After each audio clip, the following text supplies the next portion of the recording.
cu ocazia Zilei Naționale a României, l-am invitat alături de noi pe singurul șef de stat care încă îmi mai răspunde la salut, și anume președintele Republicii Populare Democrate Coreene, adică Coreea de Nord, tovarășul Kim Jong-il. Kim Jong-il. Exact. Șeful, dar să știi că te salută, că este un ramolit. Să trăiți, tovarășe! L-am invitat alături de noi pentru că în această seară, în semn de prietenie între popoare, vom găti o mâncare tradițională românească și o mâncare tradițională coreeană.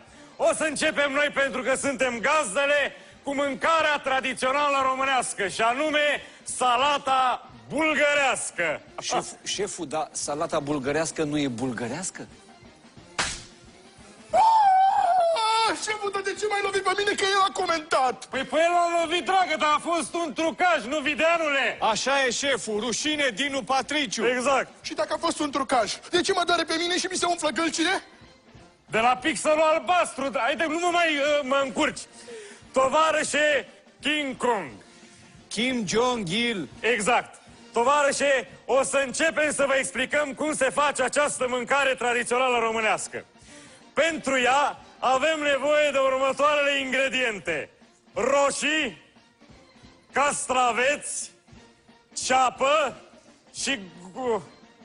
Unde-s gogoșarii, Blaga? Nu mai e sezonul lor, șeful, dar am găsit murați. Iertați-ne, tovarășe Kim Jong-il. Kim Jong-il. Exact. Se poate și fără gogoșari. Iată cum se face.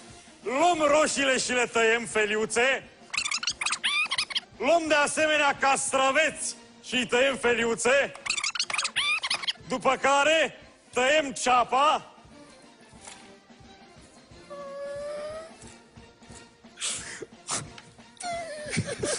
Mă rog să ne iertați. Suntem un popor sensibil.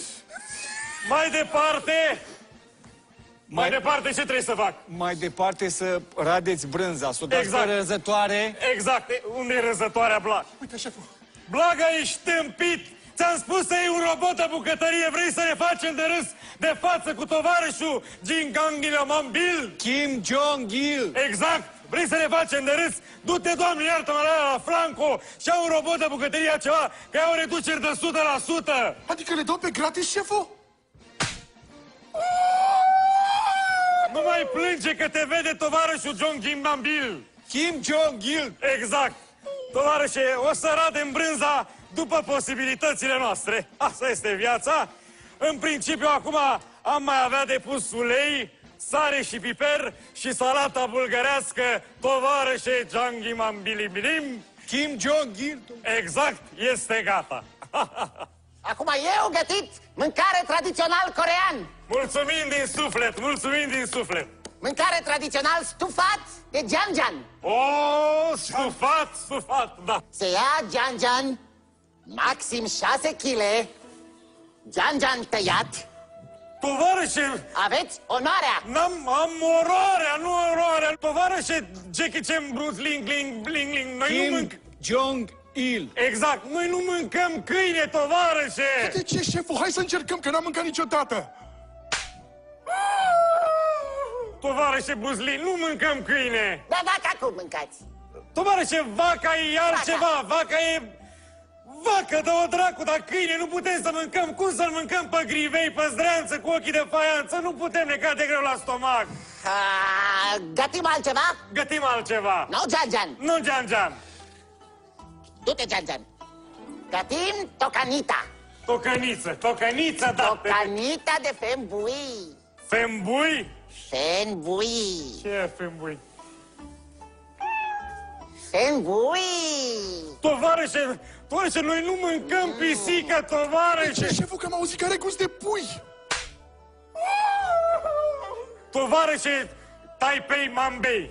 Kim Jong-il. Exact. Noi nu mâncăm pisică, tovarășe. Niciodată nu putem să mâncăm pisică. La noi pisica e pe vatră, e cu mama, cântă Fuego despre ea. Nu putem să mâncăm așa ceva. Nu fembui. Nu fembui. Ultim fel gătit, ori plecat acasă. Da.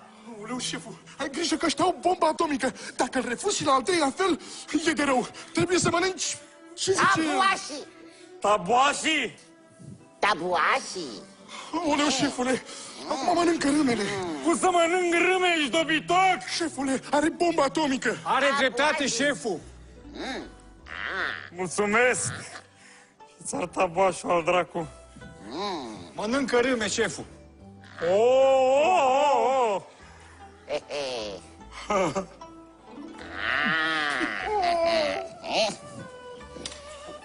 Oho, ce bune sunt!